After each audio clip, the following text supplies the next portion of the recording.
بسم اللہ الرحمن الرحیم۔ اگر آپ قربانی کر رہے ہیں تو خود سے ذبح کریں اور دعا یاد کر لیں۔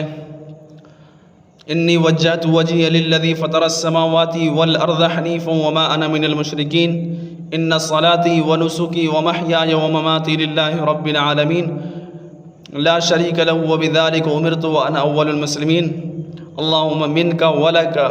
اس کے بعد بسم اللہ اللہ اکبر کہہ کر کے ذبح کریں، اور چاروں رگیں جب کٹ جائیں اس کے بعد اللہم تقبلہ منی اگر اپنی طرف سے کر رہے ہیں، اور اگر دوسرے کی طرف سے ہے 7 لوگ یا شریک ہیں تو منی کی جگہ اللہم تقبل من فلاں فلاں فلاں جس کا نام ہے من فلاں و فلاں و فلاں نام لیں۔